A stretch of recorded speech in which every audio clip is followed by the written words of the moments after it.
Il n'y a pas longtemps, personne ne pariait gros encore sur la réélection de Nicolas Sarkozy. Lui-même allait jusqu'à évoquer une possible défaite. Il a dit « si je ne suis pas élu, j'arrête la politique ». Et voilà qu'à 4 semaines à peine du premier tour du scrutin, le président candidat retrouve des couleurs. Les sondages le donnent quasi à égalité avec son rival François Hollande au premier tour.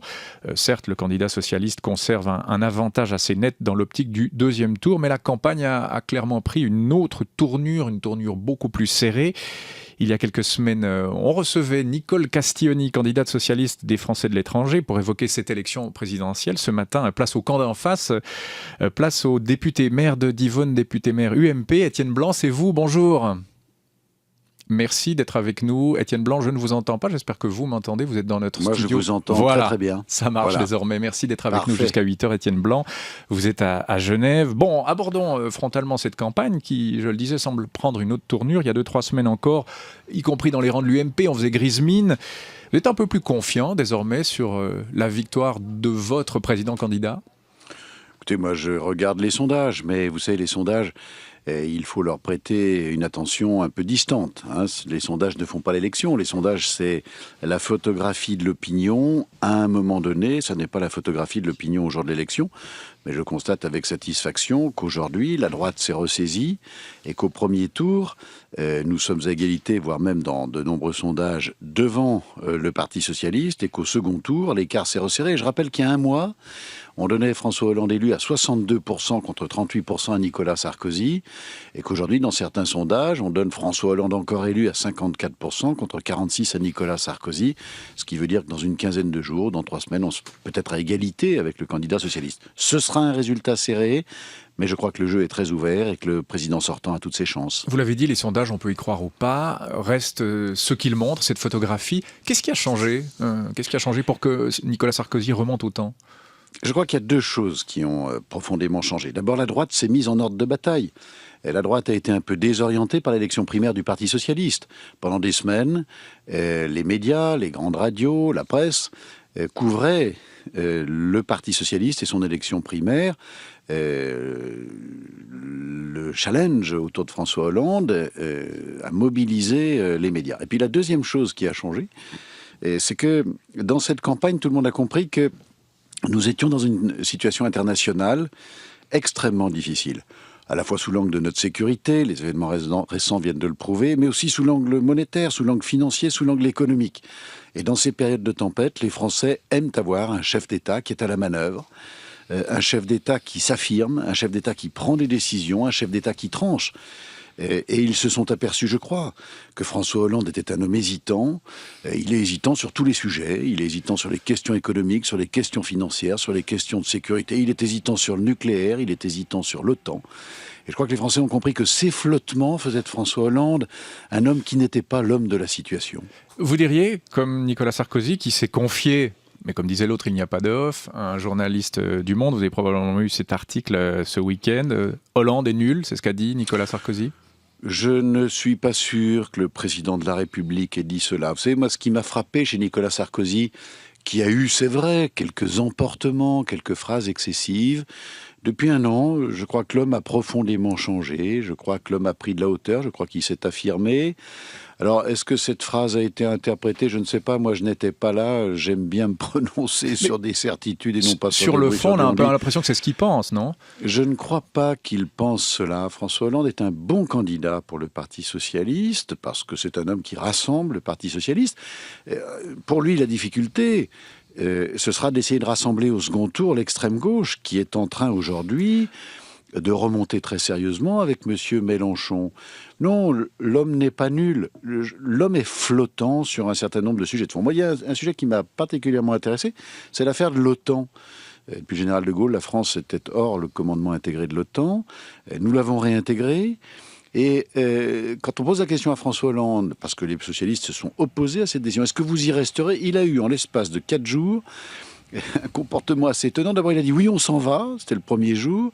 Le deuxième jour, il a dit écoutez, finalement, on va peut-être y rester, mais ça n'est pas sûr. Et le troisième jour, il a dit finalement, on va faire une étude pour savoir si on reste dans le commandement intégré. Tout cela est un peu curieux sur des sujets aussi lourds. Et je crois que c'est cela le talon d'Achille du candidat socialiste.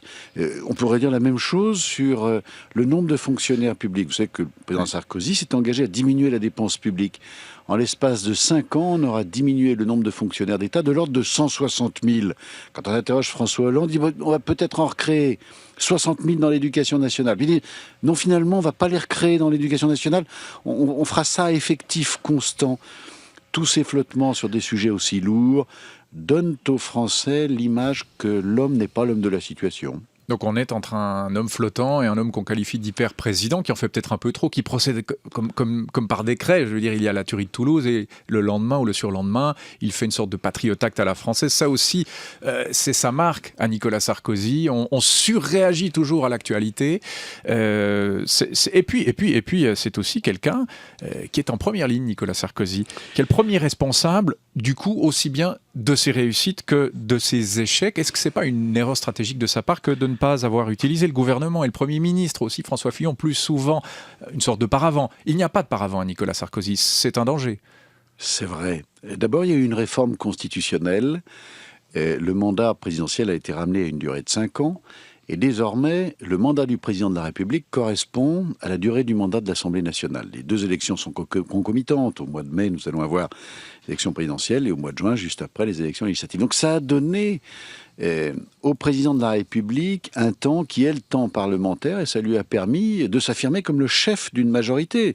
Aux élections législatives, il y a des candidats qui s'affirment comme voulant donner une majorité au président et d'autres qui s'affirment comme étant d'opposition. Puis deuxièmement, je ne sais pas si depuis la Suisse on le ressent bien, mais les Françaises et les Français ont considéré que le président de la République, quand il parlait de Jacques Chirac, quand il parlait de François Mitterrand, c'était une sorte de monarque républicain, bien au-dessus des problèmes, en charge de l'unité nationale, mais un homme qui ne pesait pas sur les choses.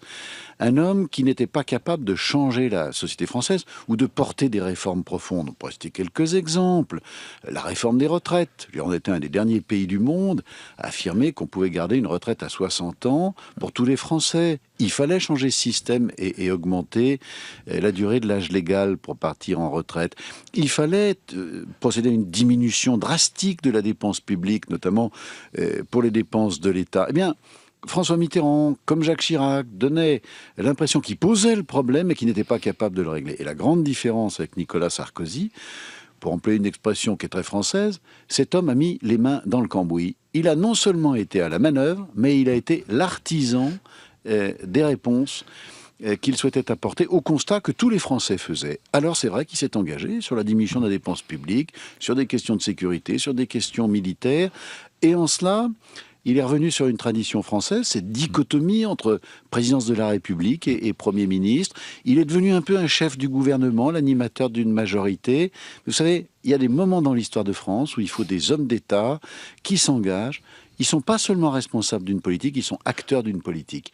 Et je crois que c'est ça la marque de Nicolas Sarkozy. Il a mis les mains dans le cambouis. Étienne Blanc, juste avant de passer à la presse, et on va revenir de manière un peu indirecte sur la présidentielle, un mot quand même sur, on l'a dit, Mélenchon, 3e homme selon les sondages, 14%. Donc du coup, Marine Le Pen s'éloigne un peu au premier tour, 4e.